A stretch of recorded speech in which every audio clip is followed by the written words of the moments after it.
The Scorn review done in a traditional sense probably won't do the game justice.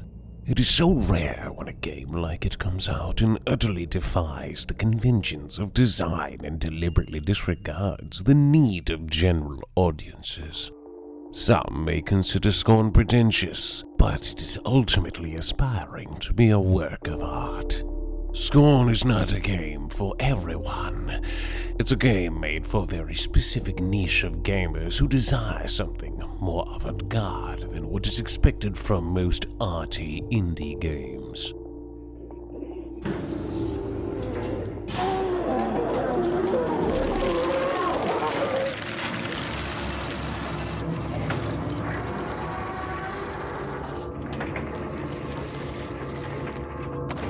If the idea of a very slow-paced and miserable first-person puzzle game with very sparse combat and a vague story with no text or dialogue does not sound appealing, then prepare to get filtered. After almost 9 years, Scorn has finally come out. Has the wait been worth it? What is it even about? Find out in this Scorn review. If you want a slow-paced Doom with H.R. Geiger art, you won't find it here. Scorn has more in common with Myst or Riven than any traditional first-person shooter. There is some monster shooting in this game, and Scorn Man does get a few different weapons, but they are a means to a higher purpose. Scorn's narrative explains itself purely with nightmarish and ribaldry imagery. Thanatos and Eros, sex and death, are the core of the human condition, and the pain of existence is one way to interpret the events of the game. No matter where you look in the game, there are signs of atrophy, decay, and evidence of a human-like civilization that commoditized life as something to be used and disposed of. A terrible and profane fusion of man and machine, seemingly indistinguishable. Where one begins and the other one ends makes the world of Scorn nauseating to look at. The vile and heaving disgust felt while wandering around a confusing labyrinth made up of decaying rib-like cages adorned with yonic orifices is deliberate. This is a game that is firing on all cylinders, trying to put the player in the protagonist's headspace. Any wretch that exists in this world would feel like that. As a wretched Scorn man living in Scorn land, the player is dropped into the setting and is set loose to figure things out for themselves. It is as if it is a metaphor for being born and trying to survive in a hostile world that is utterly indifferent towards you. First-timers playing will be befuddled at everything they see. Scorn is set in what can be best described as factories, or possibly temples, and they're festooned with alien machinery that may or may not be a living thing.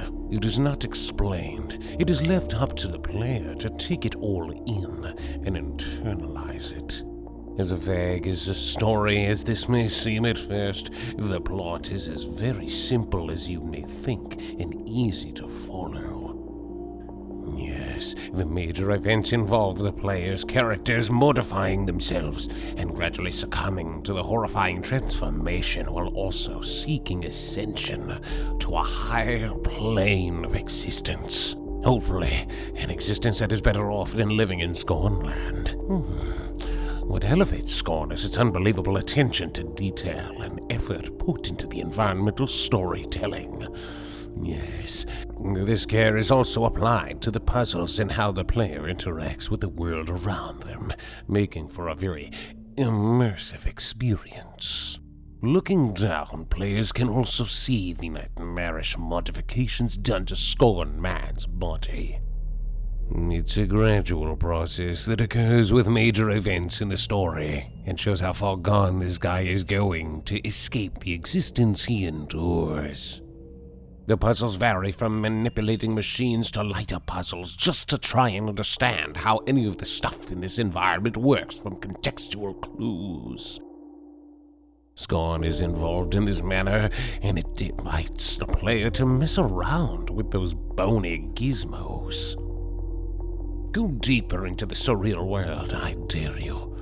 Follow me while you're at it, and we can take a look at some of the animations which operate some of the tools and machinery. And it does drag on for a bit, but that's alright by me, if I may say perchance. It is for the sake of making this world feel very weighty, and making each action have a sense of gravitas. But after a while, yes, much like the gears that grind on each other like bone, it can wear on you. A few moments where Scorn has actual combat is also punctuated with the same slow and heavy movement. Scorn Man is appropriately weak since he's a skinny dying man who's afflicted with all kinds of parasites and plugged up with tubes. He may have an excuse to be lethargic, but it does sometimes feel like the enemies have to chug a few Red Bulls. The foes in Scorn are nasty and are deadly shots when vomiting. These guys could probably snipe a loogie through the eye of a needle from a 1961 Lincoln Continental. The battles in Scorn are far and few in between. They're not the focus of the game and mostly serve to some extent as a threat, world building, and to make the setting have more believability. The overall experience is already short. For the first-time player, expect to clock in about 5 to 6 hours, depending on how long it takes to negotiate a puzzle. It may seem short, but Scorn's pacing is very drawn out, and it feels good in its length. Anything longer would make the game feel too much of a chore to finish. As is, Scorn is packed with plenty to see and do. There isn't anything else that the game could do before it would lose sight of what it aspires to be. If Scorn Man had more weapons and could run through massive stages blowing up phallic monsters with his bone gun, it would have changed the tone of the game for the worse. Scorn wants the player to feel every agonizing step this husk of a man must take to reach his goal. It is a game that is about suffering. The suffering itself is a sight to behold. Never before had such a transgressive and nihilistic indie game looked so good. It is no wonder why Scorn took so long to make, because it's one of the most beautiful looking games ever made. Scorn is an example of an art team flawlessly executing a highly ambitious visual nightmare signature. Everything in the game world feels real, and the atmosphere and thick air can almost be smelled, and the dank, cavernous echo of nothing is almost deafening. Scorn's graphics are guaranteed to get anyone's attention. Most people who walk away disappointed or frustrated by the gameplay will only feel negative emotions, because they will partially feel like they're missing out on the awesome visual tour de force. Scorn is going to be polarizing for many people. Many gamers expect it to be survival horror, but the reality is that it has a lot in common with the kinds of games that Cyber Dreams used to make.